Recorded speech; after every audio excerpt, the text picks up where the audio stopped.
Comme dit l'adage, seul on va plus vite, ensemble on va plus loin. Il dit bien plus loin, pas ensemble on va encore plus vite. Et oui, aujourd'hui on parle du paradoxe de la loi de Brooks et comment j'ai eu conscience de son existence bien avant de découvrir son nom. Bienvenue sur Math en tête, votre podcast de vulgarisation mathématique pour tous.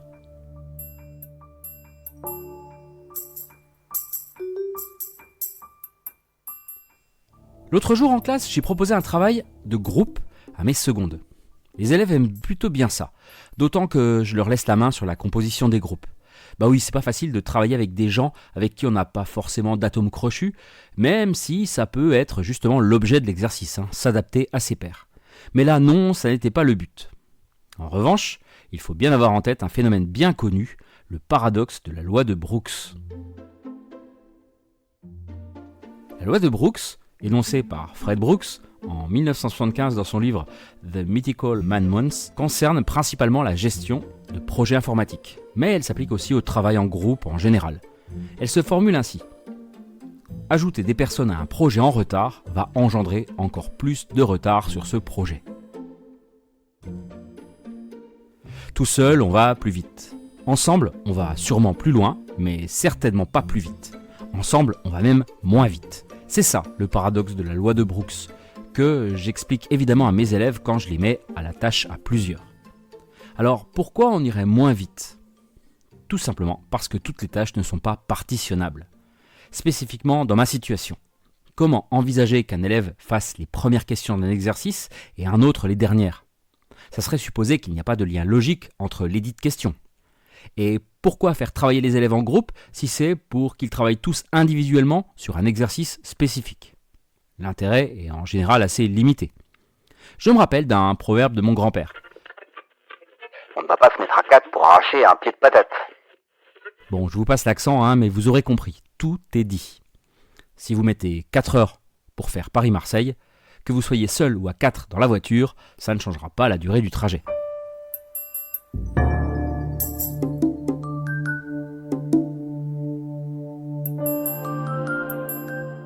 Tout est histoire de partage d'informations et de gestion de l'erreur.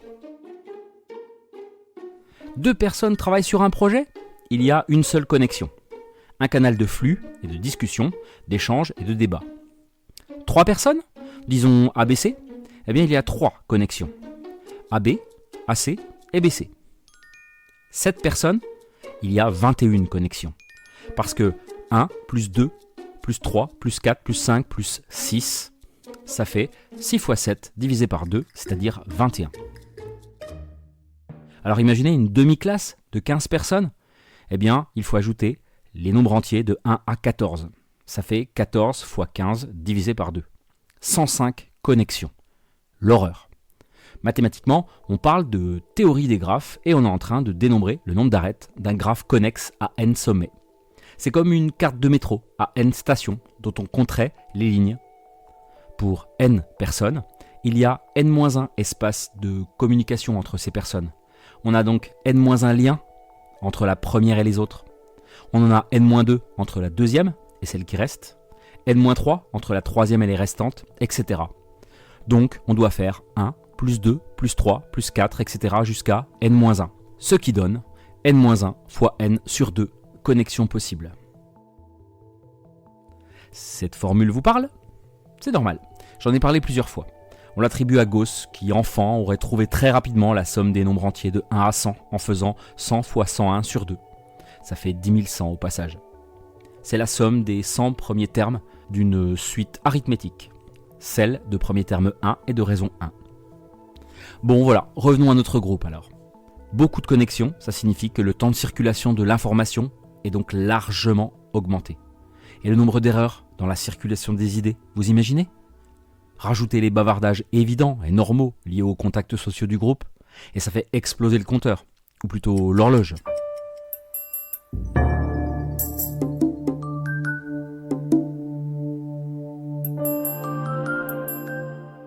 Il ne faut donc pas faire un travail de groupe pour de mauvaises raisons, comme par exemple espérer que le nombre d'exercices traités sera plus important.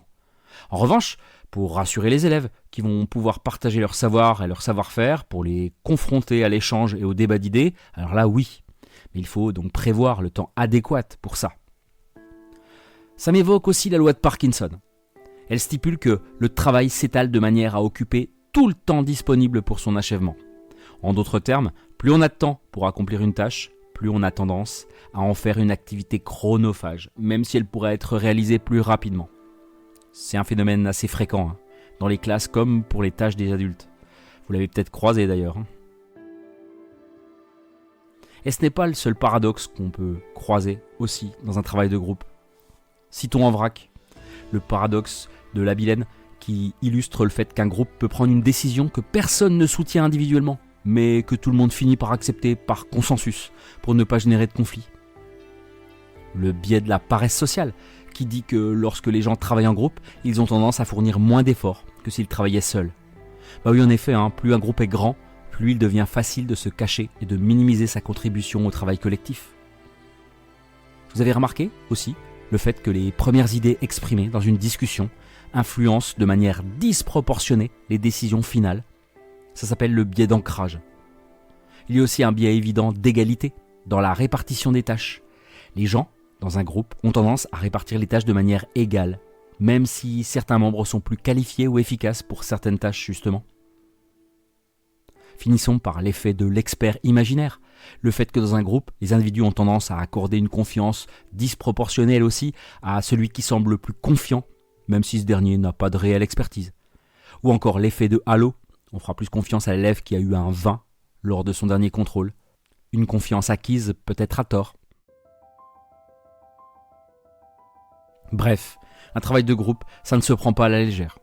Ignorer tout ça, c'est aller au-devant de surprises ou de déceptions, tant pour les participants que pour l'organisateur.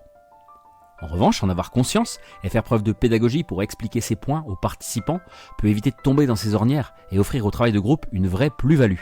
Et ne pas donner l'occasion d'avoir raison à Sartre qui disait « L'enfer, c'est les autres ».